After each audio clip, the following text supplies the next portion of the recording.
മധുരമൊഴിയിലേക്ക് എല്ലാവർക്കും സ്നേഹസ്വാഗതം. കുടുംബങ്ങൾക്ക് വേണ്ടിയുള്ള ഏഞ്ചൽസ് ആർമി മിനിസ്ട്രിയുടെ ഒരു സ്നേഹ ഉപകാരം മധുരമൊഴി. മധുരിക്കുന്ന സംസാരങ്ങളും അനുഭവങ്ങളുമായി ഒരു കുടുംബവും ബഹുമാനപ്പെട്ട ജോർജ് ചേട്ടനും നമ്മോടൊപ്പം ഇന്നുണ്ട്. ജോർജ് ചേട്ടാ, സ്നേഹപൂർവ്വം മധുരമൊഴിയിലേക്ക് സ്വാഗതം ചെയ്യുന്നു. അതുപോലെ തന്നെ ഇന്ന് നമ്മളൊപ്പമുള്ള കുടുംബം വടകരയിൽ നിന്നുള്ള ഡോക്ടർ ചെറിയാനും മഞ്ജുജിയുമാണ്. ഇപ്പോൾ 16 മുതൽ 9 മാസം വരെയുള്ള ഒരു പിള്ളേർ പഠിക്കുന്ന ഒരു സ്കൂളിലെ പ്രധാന അധ്യാപകനും അധ്യാപികയാണ് നമ്മോടൊപ്പം ഉള്ളത്. എല്ലാവർക്കും ഒരിക്കൽ കൂടി മധുരമൊഴിയിലേക്ക് സ്നേഹസ്വാഗതം. കുറേ നാളുകൾക്ക് മുമ്പ് ഞങ്ങളുടെ ഒരു ബോർഡിങ്ങിൽ പഠിച്ചു പോയ ഒരു കുഞ്ഞിനെ ഞാൻ ഓർക്കുന്നുണ്ട്. നല്ല വണ്ണമൊക്കെ ഉള്ള തടിച്ചു കൊഴുത്ത്, നമ്മൾ ബ്രോയിലർ ചിക്കൻ സെറ്റപ്പ് എന്നൊക്കെ പറയുന്ന പോലെ പേരൻസ് പൊതിഞ്ഞ് പിടിച്ച് വളർത്തുന്ന പിള്ളേരൊക്കെ ഉണ്ടല്ലോ, അവനങ്ങനെ തടിച്ചു കൊഴുത്തൊരു കുഞ്ഞായിരുന്നു. അവൻ ബോർഡിങ്ങിൽ പഠിക്കാൻ വന്ന് ഒരാഴ്ച കഴിഞ്ഞപ്പോഴത്തേക്ക് 2 ആഴ്ച കഴിഞ്ഞപ്പോൾ അവൻ്റെ വീട്ടിൽ നിന്ന് കാറ് വന്നിട്ട് നോക്കിയപ്പോൾ ഇവൻ വലിയൊരു ഭാണ്ഡക്കെട്ട് ചുമന്നുകൊണ്ട് പോകുന്നു. അന്നേരമാണ് ഞങ്ങളൊക്കെ ശ്രദ്ധിച്ചത്. എന്താണെന്നറിയാം, ചോദിച്ചപ്പോൾ പറയാണ് 2 ആഴ്ചത്തെ സകലമാന ഉടുപ്പും അകത്തും പുറത്തോടുന്ന സകലമാന ഉടുപ്പവും ഭാണ്ഡക്കെട്ട് കെട്ടി അവൻ കാറിൽ കൊണ്ട് വെക്കുന്നു. അത് നാട്ടിൻപുറത്തെ സ്ഥലമൊക്കെ ആയതുകൊണ്ട് സാധാരണ പിള്ളേർ തന്നെ കഴുകുക, അങ്ങനെ ചില ഫോർമേഷൻ കൊടുത്തു തന്നെ വളർത്തുന്നത്. പക്ഷെ ഇവൻ്റെ വീട്ടിൽ നിന്ന് എല്ലാ കൃത്യ ഇടവേളകളിലും വലിയ വണ്ടി വരുന്നു, ഇവൻ ഭാണ്ഡക്കെട്ട് എടുത്ത് വെക്കുന്നു, അടുത്ത ഒരു ഭാണ്ഡക്കെട്ട് അങ്ങോട്ട് ഇറക്കി കൊടുക്കുന്നു, ഇവൻ ഇടാനുള്ളത്. പിന്നെ ഞാൻ ശ്രദ്ധിച്ചിട്ടുണ്ട്, ഇവൻ കളിക്കാനൊക്കെ വരുമ്പോഴത്തേക്കുണ്ടല്ലോ ഭയങ്കര നല്ല പൈസ വീട്ടിലെ കൊച്ചൊക്കെയാണ്, നല്ല ബ്രാൻഡഡ് സാധനങ്ങൾ പാൻസൊക്കെ ഇട്ടുകൊണ്ടേ വരത്തുള്ളൂ. പക്ഷേ ഇതൊരിക്കലും അലക്കത്തില്ല. ഇത് ഇട്ടിട്ട് കീറിപ്പറിയുന്നവരെ അവനങ്ങ് ഇട്ടു, പാവപ്പെട്ടവരെ പോലെ ഇട്ടുകൊണ്ടിരിക്കും. കുറച്ച് നാൾ കഴിഞ്ഞപ്പോഴത്തേക്ക് അവന് അവിടെ ഒരു പേര് വീണു, മണവാളൻ. എന്തുകൊണ്ടാണെന്നറിയോ? മണം കൊണ്ട്. അത് തന്നെ. ഇവൻ നടക്കുമ്പോൾ ഇരിക്കുമ്പോൾ പള്ളി വന്നിരിക്കുമ്പോൾ ക്ലാസ്സിൽ പോകുമ്പോഴൊക്കെ മൊത്തത്തിൽ ആൾക്കാർക്ക് മണം. പേര് മണവാളൻ. ഇതിപ്പോൾ ഒരു അച്ഛൻ ഇവനെ പറ്റി പറഞ്ഞതാണ്, എന്ത് ചെയ്യാനാ, വളർത്തു ദോഷം. ആയ കാലത്ത് കുഞ്ഞിനെ ഒരു തുണി കഴിക്കാനോ ഒന്ന് അടിച്ചു പാറാനൊക്കെ പഠിപ്പിച്ചിരുന്നെങ്കിൽ ഈ കുഞ്ഞിത് കുറേ ചീത്തപ്പേരും കേട്ട് മറ്റുള്ള റൂമിൽ നാണം കടടി. കുഞ്ഞിപ്പോൾ നിസ്സഹായൻ, അവനൊന്നും പറ്റുന്ന പോലുമില്ല. അവനിങ്ങനെ ഉരുണ്ട് വരണ്ടങ്ങ് നടക്കുന്നല്ലാതെ അവനൊന്നും പറ്റുന്നില്ല. പ്രിയപ്പെട്ടവരെ, ഇന്നത്തെ മധുരമൊഴിയിലെ രസകരമായ സംസാര വിഷയം ഇത് തന്നെയാണ്. കുഞ്ഞുങ്ങളെ എങ്ങനെ നമുക്ക് ചെറിയ ചെറിയ ഉത്തരവാദിത്തങ്ങൾ ഏൽപ്പിച്ച് വളർത്തിക്കൊണ്ടുവരാം, എങ്ങനെ അവരെ നമുക്ക് റെസ്പോൺസിബിലിറ്റി കൊടുത്ത്, ദാറ്റ് ഈസ് കോൾഡ് റെസ്പോൺസിബിൾ പേരൻറ്ഹുഡ്. ഇങ്ങനെ കുഞ്ഞുങ്ങളെ റെസ്പോൺസിബിലിറ്റി കൊടുത്ത് എങ്ങനെ വളർത്തിക്കൊണ്ടുവരാം. അപ്പോൾ നിങ്ങളുടെ കുഞ്ഞു അനുഭവങ്ങൾ പങ്കുവെക്കാമെങ്കിൽ തീർച്ചയായിട്ടും പ്രേക്ഷകർക്ക് അതുപോലൊരു മുതൽക്കൂട്ടായിരിക്കും. എങ്ങനെ കുഞ്ഞുങ്ങളെ ചെറിയ ചെറിയ ഉത്തരവാദിത്തങ്ങൾ ഏൽപ്പിച്ച് അവരെ കേപ്പബിൾ ആയിട്ട് കൊണ്ടുവരുന്നു?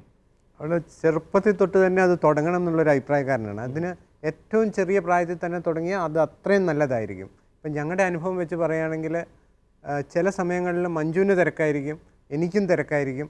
അപ്പം ഈ പറഞ്ഞ പോലെ തന്നെ 5 കുട്ടികളുള്ളപ്പോൾ ആ ഒരു സാഹചര്യം വരുമ്പോൾ ഞങ്ങൾ ചിലപ്പോൾ ഒരാളവിടെ നിൽക്കേണ്ടി വരും. അന്നേരം ഞങ്ങളുടെ മൂത്ത മോള് പറയും, അച്ഛയും അമ്മയും പോയിക്കോളൂ, ഞാൻ ഈ കുട്ടികളെ മുഴുവൻ. അതത്ര എളുപ്പമുള്ള കാര്യമല്ല. ബാക്കി 4 പേരുടെ ഉത്തരവാദിത്തം അവൾ സ്വയം ഏറ്റെടുക്കുകയാണ്. അമ്മയായി കഴിഞ്ഞു അവൾക്ക് ആ ഉത്തരവാദിത്തം ഏറ്റെടുക്കാനുള്ളൊരു തൻ്റെ ഇടം ഉണ്ട്. ആ ഫാമിലി മുമ്പോട്ട് കൊണ്ടുപോകാൻ അവൾക്ക് ഇപ്പം തന്നെ ഒരു കപ്പാസിറ്റി ഉണ്ട്. ഇത് ഗ്രാജുവലായിട്ട് ബിൽഡപ്പ്, നമ്മൾ അറിഞ്ഞുകൊണ്ട് ബിൽഡപ്പ് ചെയ്യുന്നതല്ല, തനിയെ അത് ബിൽഡപ്പായി വരുന്നതാണ്. ഒരു വലിയ കുടുംബം മുമ്പോട്ട് കൊണ്ടുപോകുമ്പോൾ ഉണ്ടാകുന്ന ഒരു വ്യത്യാസം. പിന്നെ നമ്മുടെ കുട്ടികളിൽ തന്നെ നമ്മൾ കാണുന്ന ഒരു വ്യത്യാസമാണ്. ഇപ്പോൾ എന്തെങ്കിലും ഒരു സാധനം മേടിക്കാൻ വിട്ടാലും അവർ പോയി കൃത്യമായിട്ട് അത് ചെറിയ പ്രായത്തിൽ തൊട്ട് തന്നെ കണക്ക് കൂട്ടാൻ പഠിക്കുന്ന സമയത്ത് തന്നെ ഇത് പഠിച്ച്, ഇപ്പോൾ എങ്ങനെയാണെന്ന് പറഞ്ഞാൽ മഞ്ജു പറയും 1500 രൂപ കൊടുത്തിട്ട് ഒരു ലിസ്റ്റും കൊടുക്കും, ഈ സാധനം പോയി മേടിച്ചുകൊണ്ട് പോവാ എന്ന് പറഞ്ഞാൽ ആ സാധനങ്ങൾ അതിൻ്റെ പ്രാധാന്യം അനുസരിച്ച് ഒരു വീട്ടിൽ എന്തൊക്കെ അത്യാവശ്യമുണ്ട് ഈ 1500 രൂപയിൽ നിർത്തി എങ്ങനെ. ഇതിൽ ഏറ്റവും കൂടുതൽ അമ്മയ്ക്ക് ആവശ്യമുള്ളതിൻ്റെ ലിസ്റ്റ് പറയും. ഞാൻ പറയും, അപ്പോൾ അവൾ ടിക്കിടും. എന്നിട്ട് ഇപ്പം അച്ഛൻ പറഞ്ഞിട്ടുണ്ട് 1500-നുള്ളിൽ നിർത്തണം എന്ന്. അപ്പം ആ ടിക്കറ്റ് 1 കിലോ വാങ്ങിക്കേണ്ടത് ഇമ്പോർട്ടൻ്റ് ആയിട്ടുള്ളത് 1/2 കിലോ വാങ്ങി അവളത് എങ്ങനെയെങ്കിലും അതിൻ്റെ അകത്ത് ഇത്തിരി മിച്ചവും കൊണ്ട് തരും. ഇതൊരു പഴയ സിനിമയിൽ തമാശ പറയുന്ന പോലെ, നായകൻ കെട്ടാനായിട്ട് നായികയെ പ്രപ്പോസ് ചെയ്തു. അപ്പോൾ നായിക പറഞ്ഞു, നിങ്ങൾക്ക് പക്വതയൊന്നും ആയിട്ടില്ല, ലോകപരിചയമില്ല. അവൻ പറഞ്ഞു, എന്ത്, ഞാൻ എഞ്ചിനീയറിംഗ് പഠിച്ച് ജോലി ചെയ്തുകൊണ്ടിരുന്ന ആളാണ്. അപ്പോൾ തിരിച്ച് പെണ്ണ് ചെറുക്കനോട് ചോദിക്കുകയാണ്, അരിക്ക് എത്രയാണ് 1 കിലോയ്ക്ക്, പഞ്ചസാരക്ക് എന്താണ് വില, ഉള്ളിക്ക് എന്താണ് പൈസ. അത് പറയുന്ന പോലെ നമ്മുടെ കുഞ്ഞുങ്ങൾ ചെറുപ്രായത്തിൽ തന്നെ ഇതുപോലെ കൊച്ചു കൊച്ചു കാര്യങ്ങൾ ചെയ്ത് പഠിക്കുന്നത് എത്ര മനോഹരമായ കാര്യമാണ്. ചിലപ്പോൾ അവള് ബസ്സിൽ പോയിട്ട് ട്യൂഷൻ കഴിഞ്ഞ് ബസ്സിൽ വന്നിറങ്ങി വീട്ടിലോട്ട് നടന്നു വരും. അപ്പം പറയും, അമ്മ അവിടെ നല്ല പഴം വന്നിട്ടുണ്ട്, നാടൻ പഴം വന്നിട്ടുണ്ട് കേട്ടോ, കടയിൽ വാങ്ങിക്കണോ? തീർച്ചയായിട്ടും കുഞ്ഞുങ്ങളെ ഒരു ചെറുപ്പത്തിൽ തന്നെ അവർ ആത്മവിശ്വാസം വളരുകയാണ്. ഞാൻ സെമിനാറിൽ ചേർന്ന സമയത്ത് ഞാൻ സെമിനാറിൽ ചേർന്ന 2ാം വർഷമാണ് കണ്ണാടി വെക്കുന്നത്.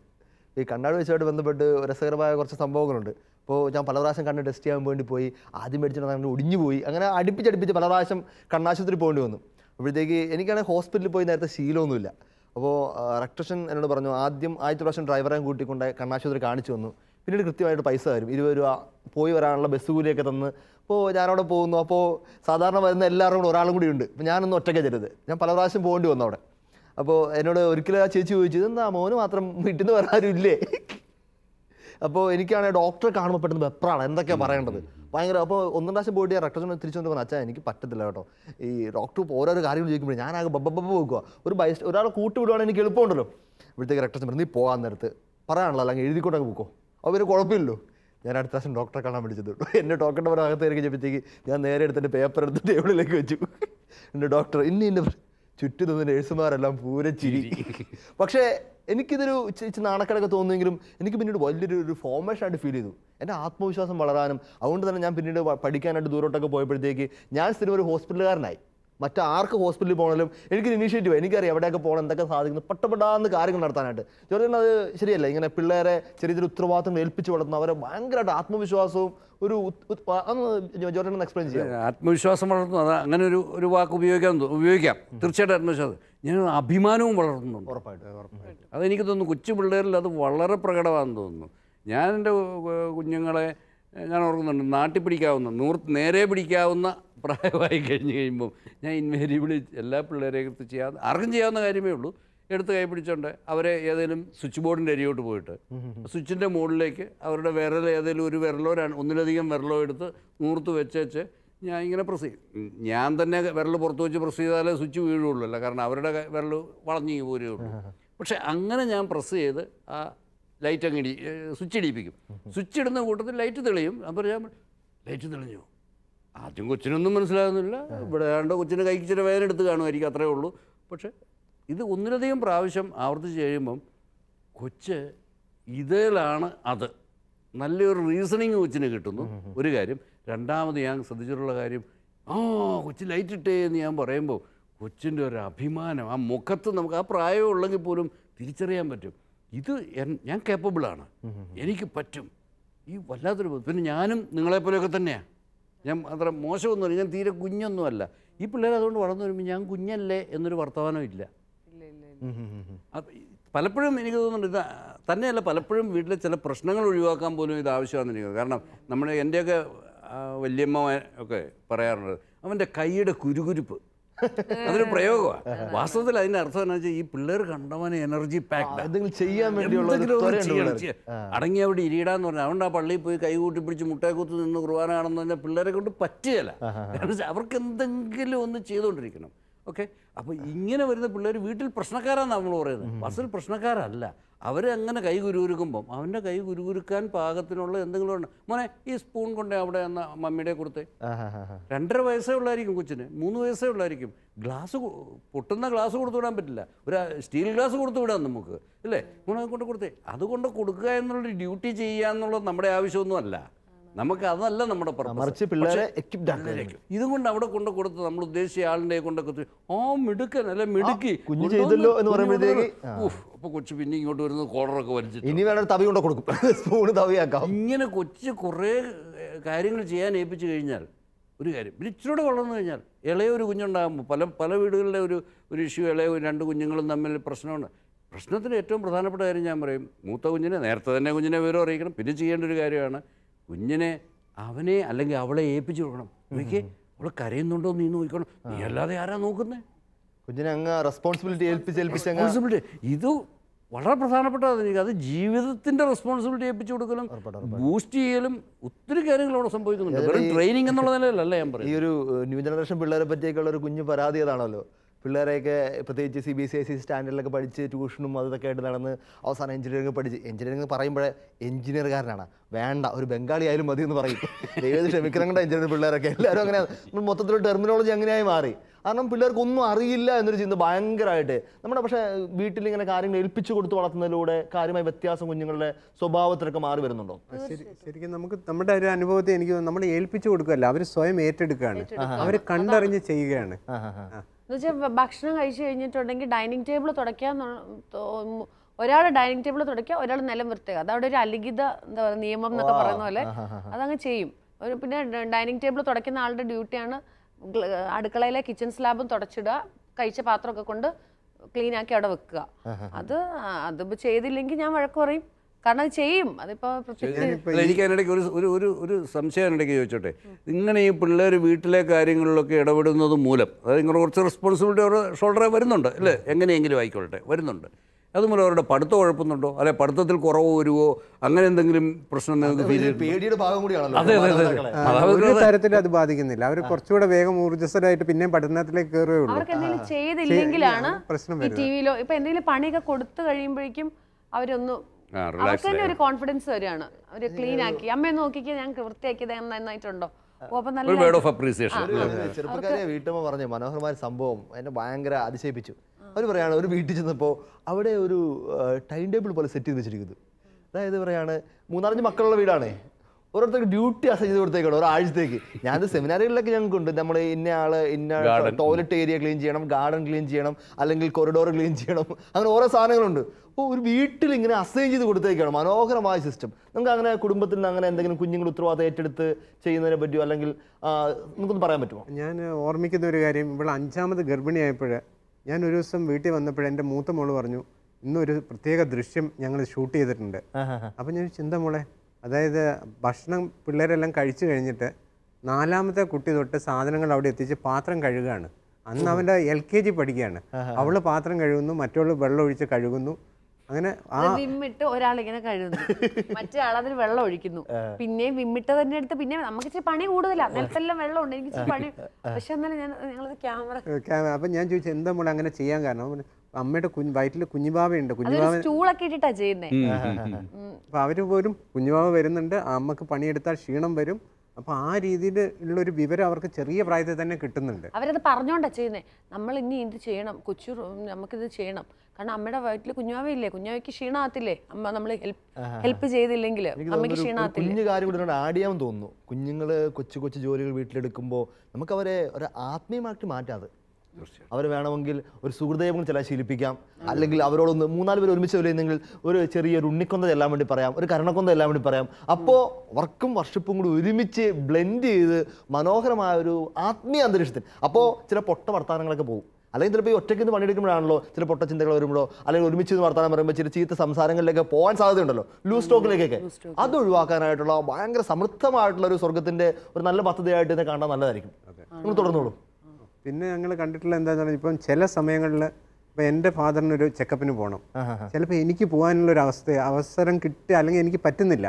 അപ്പം ഞാൻ മൂത്ത മോളോട് പറഞ്ഞു, ഞാൻ ഈ ഇടയ്ക്ക് സംഭവിച്ചാണ്, മൂത്ത മോളോട് പറഞ്ഞു അച്ഛക്ക് പോകാൻ പറ്റുന്നില്ല, അപ്പം എൻ്റെ അനുജനുണ്ട്, എന്നാലും ഒരാളും കൂടെ പോയാൽ സഹായമായിരിക്കും. മൂത്ത മോളെ ഞാൻ വിട്ടു അങ്ങോട്ടേക്ക്. അപ്പോൾ അവൾ രാവിലെ തൊട്ട് പപ്പായുടെ കൂടെ നിന്ന് പപ്പായുടെ കംപ്ലീറ്റ് ചെക്കപ്പ് കഴിഞ്ഞ് വൈകുന്നേരം തിരിച്ചു വന്നപ്പോൾ ഞാൻ അപ്പനോട് ചോദിച്ചു എങ്ങനെ ഉണ്ടായിരുന്നു, മോള് ഹെൽപ്പ് ചെയ്തു തന്നെ എല്ലാ കാര്യത്തിലും. എന്നിട്ട് ഞാൻ തിരിച്ച് അന്ന് തന്നെ മോളെയും വിളിച്ചു. +1 അപ്പം മോളോട് ഞാൻ ചോദിച്ചു മോളെ എങ്ങനെ ഉണ്ടായിരുന്നു. എൻ്റെ അപ്പനെ നോക്കിയപ്പോഴേ അപ്പം പറഞ്ഞു അച്ഛൻ ഞാൻ വളരെ സാറ്റിസ്ഫൈഡ് ആണ്, എനിക്ക് ഒത്തിരി സാറ്റിസ്ഫാക്ഷൻ കിട്ടിയെന്ന് പറഞ്ഞു. അപ്പം ഞാൻ പറഞ്ഞു മോളെ ഞാനും നാളെ എൻ്റെ പപ്പായുടെ പ്രായത്തിലേക്ക് ഞാൻ വരും, അന്നേരത്തേക്കുള്ള ഒരു പരിശീലനമാണിത് എന്ന് ഒരു തമാശ പോലെ ഞാൻ പറഞ്ഞു. അത് കഴിഞ്ഞ് പിന്നെ ഒരു ദിവസം വീണ്ടും ഫാദറിൻ്റെ ചെക്കപ്പ് വന്നപ്പോൾ ഞാൻ പറഞ്ഞു എനിക്ക് 2ാമത്തെ മോളെയും കൂടെ കൊണ്ടുപോയി ഒന്ന് പ്രാക്ടീസ് ചെയ്യണം. അപ്പം പപ്പായുടെ കൂടെ ഞാൻ മാത്രം ഉള്ളതുകൊണ്ട് ഞാൻ 2ാമത്തെ മോളെ കൂട്ടി. എന്നിട്ട് അവളെയും കൂടെ കൊണ്ടുപോയി പപ്പായുടെ കാര്യങ്ങളെല്ലാം നോക്കി ആ ചെക്കപ്പ് കഴിഞ്ഞ് തിരിച്ചു വന്നു. തിരിച്ചു വന്നു കഴിഞ്ഞപ്പോൾ ഞാൻ എൻ്റെ പപ്പായോട് ചോദിച്ചു, പപ്പ ഇവർ 2 പേരെ ഞാൻ പപ്പായ്ക്ക് വിട്ടു തന്നു, പപ്പായ്ക്ക് ഇവരുടെ ആരെ ചൂസ് ചെയ്യണമെന്ന് ചോദിച്ചു. പപ്പായ്ക്ക് എന്തെങ്കിലും ഒരു ആവശ്യം വന്ന് ചെക്കപ്പിന് പോകണമെങ്കിൽ ഇവർ 2 പേരിൽ ആരെ ചൂസ് ചെയ്യണമെന്ന് ചോദിച്ചു. ആരെങ്കിലും എൻ്റെ മനസ്സിലുള്ള ഇവരിൽ ആരാണ് ബെറ്റർ എന്നുള്ള അറിയാലോ. അപ്പം പറഞ്ഞു ടോസ് ചെയ്യേണ്ടി വരും എന്ന് പറഞ്ഞു. രണ്ടുപേരും മത്സരിച്ചാണ് തന്നെ നിങ്ങൾ മറ്റുള്ളവർക്ക് നന്മ ചെയ്യുന്നതിൽ മത്സരബുദ്ധിയോടെ ആയിരിക്കുമെന്ന് പൗലോസ്ലീഹ പറഞ്ഞ് ഓർപ്പിക്കുന്ന പോലെയാണ്. അത് കൊള്ളാം. അതൊരു ഞങ്ങൾക്കൊരു വലിയ കണ്ണു തുറക്കലായിരുന്നു. ഇവർക്കൊരു എക്സ്പോഷറും കിട്ടി, ഇവർക്ക് ഇവരുടെ വല്യപ്പനെ നോക്കിയതിലുള്ള ഒരു സാറ്റിസ്ഫാക്ഷനും സന്തോഷവും അതെല്ലാം. ഇതൊരു ഒരു തലമുറയെ നമ്മളിങ്ങനെ എത്ര മനോഹരമായിട്ട് വാർത്തെടുത്തുകൊണ്ട് വരുന്നത്. ഈ ദിവസങ്ങളിൽ സുഹൃത്ത് പറഞ്ഞൊരു അനുഭവം ഞാൻ ഓർക്കുന്നുണ്ട്. നമ്മുടെ ഡിമോണിറ്റൈസേഷൻ, നമ്മുടെ പൈസയായിട്ട് ബന്ധപ്പെട്ട കുറേ ബുദ്ധിമുട്ടുകൾ ഈ കാലഘട്ടത്തിൽ ഉണ്ടായിരുന്നല്ലോ. അപ്പോഴത്തേക്ക് കുറച്ച് ചെറുപ്പക്കാർ ജോലിയുള്ളവർ തന്നെ അവർ കൂടിച്ചേർന്ന് തീരുമാനം എടുത്തു. ഇതൊരു ഫേസ്ബുക്കിലും ഒരു പത്രത്തിലും വന്നിട്ടില്ല കേട്ടോ. അവർ തീരുമാനം എടുത്തു നമുക്ക് കുറച്ച് ലീവ് എടുത്തിട്ട് ഈ ഒരു മേഖലയിൽ സഹായം ചെയ്യാം. കാരണം ഒത്തിരി അറിവില്ലാത്ത മനുഷ്യരും അല്ലെങ്കിൽ ഇതുവരെ ബാങ്കിൽ പോകാത്തവരൊക്കെ ബാങ്കിൽ നിന്ന് പൈസ എടുക്കാനും ഇടാനുമുള്ള ബുദ്ധിമുട്ടുകൾക്കൊക്കെ പേരിൽ, അതുകൊണ്ട് ഇവർ കുറച്ച് പേര് ചെറുപ്പക്കാർ ചേർന്ന് അവർ ജോലി ലീവ് എടുത്തിട്ട് അവർ വന്ന് ഈ ഫോം ഫില്ല് ചെയ്യാനും ATM നിന്ന് പൈസ എടുത്തു കൊടുക്കാനൊക്കെ സഹായിക്കാൻ വേണ്ടി നിന്നു. എനിക്ക് കേട്ടപ്പോൾ എന്തൊരു വല്ലാത്ത സന്തോഷം തോന്നി. കാരണം നമ്മുടെ കാലഘട്ടത്തിൽ കേൾക്കാൻ പറ്റുന്ന നന്മയൊന്നും അല്ല ഇത്. ഇത് ശരിക്കും പറഞ്ഞാൽ എനിക്ക് തോന്നുന്നില്ല ഇവരൊരിക്കലും ഇവർ ഫോട്ടോ എടുത്ത് ഫേസ്ബുക്കിൽ ഇടാൻ വേണ്ടിയോ അല്ലെങ്കിൽ നാട്ടുകാരെ അറിയിക്കാൻ വേണ്ടിയോ അല്ലെങ്കിൽ വലിയൊരു തീഷ്ണത അതൊന്നും ആയിരുന്നില്ല. എനിക്ക് തോന്നുന്നു എപ്പോഴും ഇത് വീട്ടിൽ നിന്ന് കൊച്ചു കൊച്ചു കാര്യങ്ങൾ ചെയ്ത് ശീലിച്ചതിന് പകരം ഒരു ഔട്ട് പോറിംഗ് ആണ്. ജോർജ് എന്ത് തോന്നുന്നു? അതെ, ഞാൻ പറയുന്നത് ഇപ്പം ഞാൻ ഒരു പറഞ്ഞുകൊണ്ടിരുന്നപ്പോൾ ഞാൻ ശ്രദ്ധിച്ചൊരു കാര്യത്തിലേക്ക് തന്നെ അച്ഛൻ ശ്രദ്ധ കൊണ്ടുവന്നത്, ഇവരിതിനകത്തൂടെ വാസ്തവത്തിൽ അവർ പഠിച്ചത് അല്ലെങ്കിൽ അപ്പനെ അമ്മയെ സഹായിക്കുക എന്ന ഉത്തരവാദിത്വ ബോധമോ അതിനകത്ത് എക്സ്പെർട്ടൈസ് ചെയ്ത കാര്യവും ഇതൊക്കെ ഇല്ലെന്നല്ല ഞാൻ പറഞ്ഞു. പക്ഷേ അവർക്ക് വേറൊരു കാര്യം സെൻസ് ചെയ്തു, ഇങ്ങനെ ചെയ്യുന്നതിൽ അവർക്കുണ്ടാകുന്നൊരു സന്തോഷം, ഒരു ആനന്ദം. ഈ നമുക്കൊരു കാര്യം ചെയ്യുമ്പോൾ മധുരമുള്ള ഒരു മുട്ടായി വായിലിടുമ്പോൾ അത് നൽകുന്ന ആനന്ദമാണ് നമ്മളെ വീണ്ടും അത് ചെയ്യാൻ പ്രേരിപ്പിക്കുന്നത്. ചേട്ടാ ഇതിപ്പോൾ ശരിക്കും മധുരമൊഴിയായി കേട്ടാ. അതെ, മധുരമൊഴി ആളുകൾ കാണുന്നത് പോലും ഈ മധുരം ഉള്ളത് കൊണ്ടായിരിക്കും ഞാൻ കരുതുക, അല്ലെങ്കിൽ ആളുകൾ ഉപേക്ഷിച്ച് പോകും കൈക്ക്. അപ്പോൾ ഈ മധുരങ്ങൾ നമ്മുടെ ഉള്ളിലേക്ക് എത്തിക്കഴിയുമ്പോൾ നമുക്ക് പിന്നെ അത് റിപ്പീറ്റ് ചെയ്യാനുള്ള പ്രവണത വരിക. ഇപ്പോൾ ഈ നല്ല ആ ചെറുപ്പക്കാർ അവരുടെ പേര് പോലും നമുക്കറിയില്ല, പക്ഷേ ദൈവം അവരെ അനുഗ്രഹിക്കട്ടെ എന്ന് ഞാൻ പറയുക. കാരണം അത്രയും ചെറുപ്പത്തിൽ അവർ ഞാൻ പറയാച്ചാൽ വീട്ടിൽ നിന്ന് കിട്ടിയ പ്രാക്ടീസ് അല്ല, വീട്ടിൽ നിന്ന് കിട്ടിയ ഉപദേശമല്ല, വീട്ടിൽ നിന്ന് ഇങ്ങനെ മറ്റുള്ളവർക്കൊരു ഹെൽപ്പ് ചെയ്ത് കഴിയുമ്പോൾ ഉണ്ടാകുന്ന ആനന്ദം എന്താണെന്ന് അവർ തിരിച്ചറിഞ്ഞു. അതുകൊണ്ട് അതെവിടെയുണ്ടെങ്കിലും ഒരു ഉപയോഗം എടുക്കുക, അത് മറ്റുള്ളവർക്ക് വേണ്ടിയിട്ടല്ല, അവർക്ക് വേണ്ടി തന്നെയാണ്. ഇതാണ് വാസ്തവത്തിൽ മറ്റുള്ളവരെ സ്നേഹിക്കുക എന്നുള്ളത് എൻ്റെ ആനന്ദമായി മാറുമ്പോൾ സ്വർഗരാജ്യമായെന്ന് എനിക്ക് തോന്നുന്നു. നമ്മളോട് പറഞ്ഞു തുടങ്ങിയത് ശരിക്ക് നമ്മുടെ വീട്ടിൽ ഉത്തരവാദിത്തങ്ങളിൽ മക്കളെങ്ങനെ ഏൽപ്പിച്ച് വളർത്തണം എന്നുള്ളതായിരുന്നു. നമ്മളവിടുന്ന് ചെറുതായിട്ടൊന്ന് കയറിപ്പോയിപ്പോൾ നമുക്ക് ആ കയറിപ്പോയിട്ട് തന്നെ വീണ്ടും അങ്ങ് പോവാം. ചേച്ചി, കുഞ്ഞു കാര്യങ്ങൾ പിള്ളേരെ ഏൽപ്പിച്ചും അവർ ഉത്തരവാദിത്തം വളർന്നല്ലോ. ഇത് ചുറ്റുപാടുകൾക്കൊക്കെ ഒരു മാതൃകാപരമായ രീതികളിലേക്കൊക്കെ പിള്ളേർക്ക് വളർന്നു മാറാനായിട്ട് പറ്റിയിട്ടുണ്ടോ? അയൽവക്കത്തെ നമ്മുടെ തൊട്ട് ഡോറിലൊരു ഒരു ഫാമിലി ഉണ്ട്. അപ്പം പുള്ളിക്കാരി ഹസ്ബൻഡ് കൂടെ ഇല്ല, 3 മക്കളും പുള്ളിക്കാരിയും മാത്രമേ ഉള്ളൂ. അപ്പോൾ അവിടെ സാധനങ്ങളൊക്കെ വാങ്ങാൻ പോകുമ്പം ഇവളെ ഞാൻ എന്തെങ്കിലും കാര്യത്തിനായിട്ട് പുറത്ത് വിടുമ്പം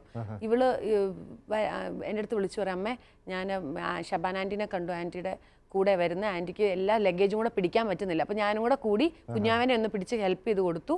എന്നിട്ട് ഞങ്ങൾ ഒരുമിച്ചാണ് വരുന്നത് എന്ന് പറഞ്ഞിട്ട് അപ്പോൾ തിരിച്ചു വരുമ്പം താമസിക്കും. തിരിച്ചൊരു ലിഫ്റ്റിൽ ഈ സാധനങ്ങൾ ഇവള് ക്യാരി ചെയ്തിട്ട് അപ്പോൾ എൻ്റെ അടുത്ത് പുള്ളിക്കാരി വന്ന് പറയും, അയ്യോ മഞ്ജു ഇവള് ഒത്തിരി എന്നെ ഹെൽപ്പ് ചെയ്തു കേട്ടോ, ഇതെല്ലാം സാധനങ്ങളെല്ലാം വാങ്ങി ഇവിടെ എനിക്ക് മോളിൽ കൊണ്ട് തന്നെ, അങ്ങനെ പറയാറുണ്ട്. പിന്നെ എനിക്കൊരു അനുഭവം ഉണ്ടായത്, ഈ ഞങ്ങൾ പൈസക്ക് വേണ്ടി ക്യൂ നിൽക്കേണ്ടി വന്നിരുന്നു ഈ ഡീമോണിറ്റൈസേഷൻ സമയത്ത്. അപ്പോൾ ഞാനും മോളും കൂടെ പോയിട്ടാണ് നിന്നത്. കുറച്ച് കഴിഞ്ഞപ്പോൾ പ്രായമുള്ളവരും ക്യൂവിലുണ്ട്, അവർക്ക് ഈ ഫോം ഫില്ല് ചെയ്യലിൽ പ്രയാസം. ഇവള് കംപ്ലീറ്റ് ആ ഫോമുകൾ ഇങ്ങനെ വാങ്ങിച്ച് ഫില്ല് ചെയ്യാണ്. അതിൻ്റെ ആ നോട്ടിൻ്റെ നമ്പറുകൾ തൊട്ട് ഒരു മടിയില്ല, എല്ലാം പെട്ടെന്ന് നമുക്ക് പോലും ചിന്തിക്കുന്നതിന് മുമ്പ് അവള് കാര്യങ്ങൾ ഇങ്ങനെ.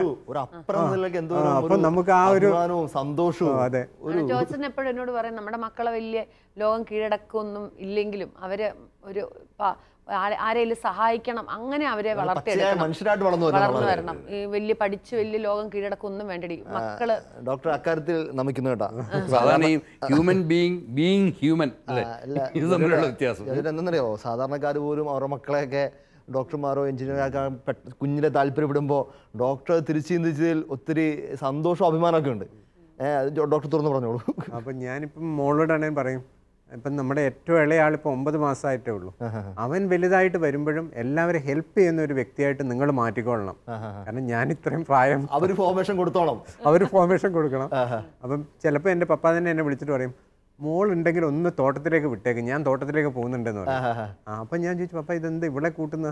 പറഞ്ഞു, ഇവള് വന്നു കഴിഞ്ഞാൽ ഇവൾ എൻ്റെ കൂടെ ഉണ്ടാവുക മാത്രമല്ല ഓരോ കാര്യങ്ങൾ ഇവൾ നോക്കി ചെയ്യും. പിന്നെ നമ്മുടെ പറമ്പിന്റെ തൊട്ടടുത്തൊരു സിമിത്തേരി ഉണ്ട്, അവിടെ നമ്മുടെ വേണ്ടപ്പെട്ടവർ അവിടെ കിടപ്പുണ്ട്, അവർക്ക് പോയിട്ട് തിരിയും കത്തിച്ച് അവൾ ചാടി തിരിച്ചു വന്നു.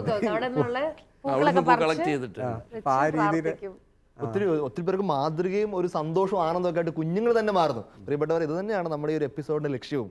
കുഞ്ഞുങ്ങളെ ചെറിയ ചെറിയ ഉത്തരവാദിത്തങ്ങൾ ഏൽപ്പിച്ച് വളർത്തുക എന്നുള്ളത് ഉദ്ദേശിച്ചത് പിള്ളേരങ്ങ് വളർന്നു വലുതായി അവർ പെട്ടെന്ന് എല്ലാ കാര്യങ്ങളും ചെയ്യുന്നതിനേക്കാൾ ഉപരിയായിട്ട് മറിച്ച് എല്ലാവർക്കും ആനന്ദം കൊടുക്കും. ജോർജേട്ടൻ പറഞ്ഞ പോയിന്റ്, കുടുംബം മുഴുവൻ ആനന്ദം കൊടുക്കുന്ന, മധുരം കൊടുക്കുന്ന, സമൂഹത്തിന് കൊടുക്കുന്ന, ഇടവകയ്ക്ക് കൊടുക്കുന്ന, ലോകത്തിന് മുഴുവൻ കൊടുക്കുന്ന നല്ല വ്യക്തിത്വങ്ങളായിട്ട് വളർന്നു വരാനായിട്ട് ഈ കുഞ്ഞു കാര്യങ്ങൾ ഏൽപ്പിക്കുന്നത് വളരെ നല്ലതായിരിക്കും അല്ലേ? തീർച്ചയായിട്ടും ആ ഒരു ആംഗിളിൽ നമ്മളിതിനെ കാണണം. പക്ഷെ നമ്മൾ ഒരു കുഞ്ഞ് ജനിക്കും മുമ്പേ തന്നെ നമ്മൾ MBBS-നോ അല്ലെങ്കിൽ എഞ്ചിനീയറിങ്ങിനോ നമ്മൾ അഡ്മിഷൻ വാങ്ങിക്കുന്ന കാര്യത്തെക്കുറിച്ചാണ് നമ്മൾ ചിന്തിച്ചു പോകുന്നത്. ഓക്കെ, അവരുടെ എഡ്യൂക്കേഷനെ കുറിച്ച് ചിന്ത വേണ്ടെന്നല്ല ഞാൻ പറയുന്നത്. പക്ഷേ ഇപ്പോൾ ഡോക്ടർ പറഞ്ഞതുപോലെ അവരൊരു മനുഷ്യനായി മാറുക എന്നുള്ളതാണ് നമ്മുടെ ആദ്യത്തെ ടാർഗറ്റ്. പലപ്പോഴും നമുക്കറിയത്തില്ല അവർക്ക് ദൈവം കൊടുത്തിരിക്കുന്ന വിളി എന്താണെന്നും കഴിവെന്താണെന്നും. വിളിക്കനുസരിച്ച കഴിവേ കാണുകയുള്ളൂ. കഴിവിൽ നിന്ന് വേണ്ടി വരും പലപ്പോഴും നമ്മൾ വിളി തിരിച്ചെടുക്കാൻ. ഇതൊക്കെ നമ്മൾ ജനിക്കും മുമ്പേ ഇതിന് ജാതകം എഴുതാനൊന്നും നമുക്ക് പറ്റില്ല. അപ്പോൾ അതിന് പകരം ഇതൊരു ജാതകം ഉറപ്പാണ്. ഇവനൊരു മനുഷ്യനായി ജീവിക്കേണ്ടതാണ്, അവനൊരു സമൂഹത്തിൽ ജീവിക്കേണ്ടതാണ്. ഈ ഡോൺ ബോസ്കോയും മദർ തെരേസയും പോലെയുള്ള മഹത്തായ ജീവിതങ്ങൾ ലോകത്തിൽ വളർന്നു വന്നതിനുള്ള കാര്യം ഇതാ. അവരുടെ പേരൻസ് മറ്റുള്ളവരെ സഹായിക്കുന്നത് കണ്ടും ഹെൽപ്പ് ചെയ്യുന്നത് കണ്ടും അല്ലെങ്കിൽ ഇവരെ തന്നെ അതിനെ നിർബന്ധിച്ചുമൊക്കെ അങ്ങനെയൊക്കെയാണ് അവർ. തീർച്ചയായിട്ടും ഡോൺ ബോസ്കോ എന്നൊക്കെ പറഞ്ഞാൽ ലോകം മുഴുവനുള്ള സകല യുവാക്കൾക്കും ഒരു ധീരനായ പ്രവാചകനും ഒത്തിരി മാർഗദർശിയുമായി മാറി. മദർ തെരേസ പാവങ്ങളുടെ അമ്മ. ഇതൊക്കെ എവിടുന്ന കുടുംബത്തിൽ നിന്ന് കൊച്ചു കൊച്ചു കാര്യങ്ങളൊക്കെ ചെയ്ത് ശീലിപ്പിച്ചതിൻ്റെ വലിയ റിസൾട്ടായിട്ട് തന്നെയാണ് ഞാൻ കാണുന്നത്. എനിക്ക് ഈ നമ്മുടെ ഈ ഡിമോണിറ്റൈസേഷനൊക്കെ വന്നുകൊണ്ട് ആ കാര്യം ചെറിയ ഇൻട്രസ്റ്റ് ഉണ്ട്. ഞാൻ ഈ സാമ്പത്തികമായ കാര്യങ്ങൾ കുഞ്ഞുങ്ങളെ ഏൽപ്പിക്കുമ്പോഴേ അതുപോലത്തെ കാര്യങ്ങൾ ചെറുപ്പത്തിലെ തന്നെ നമുക്ക് ഒന്ന് പേരൻസിന് പേടിയുണ്ടല്ലോ, പിള്ളേർ കള്ളത്തരം കാണിക്കുമോ അല്ലെങ്കിൽ പിള്ളേർ നമ്മളെ പറ്റിക്കുമോ. അപ്പോൾ അതുപോലത്തെ കാര്യങ്ങളൊക്കെ പിള്ളേർ ചെറുപ്പത്തിൽ തന്നെ ഏൽപ്പിച്ച് പഠിപ്പിക്കുന്നതിനെ പറ്റിയുള്ള ഡോക്ടറിൻ്റെ ഒരു അനുഭവം എന്താണ്? ഏറ്റവും നേരത്തെ അവർക്ക് കണക്ക് കൂട്ടാൻ അറിയുമ്പോൾ തൊട്ട് തന്നെ, അല്ല അറിഞ്ഞില്ലേ പോലും, ഒരു കടയെ വിട്ട് അവർ മിസ്റ്റേക്കിലൂടെ കാര്യങ്ങൾ പഠിച്ചാൽ പോലും കുഴപ്പമില്ല, അവർക്ക് ആ ഒരു പ്രവൃത്തി ചെയ്യാനുള്ള ഒരു പ്രവണത വരട്ടെ. ഡെലിവറിയുടെ ടൈമിൽ ഹോസ്പിറ്റലിൽ അഡ്മിറ്റഡ് ആയപ്പോൾ ടോച്ചറിന് ലീവ് എടുക്കാനൊക്കെ കുറച്ച് ബുദ്ധിമുട്ട്. ആ സമയത്ത് ഞാൻ പറഞ്ഞു, മോളെ, അപ്പം 8ാം ക്ലാസ്സിൽ പഠിക്കുന്ന മോളാണ്.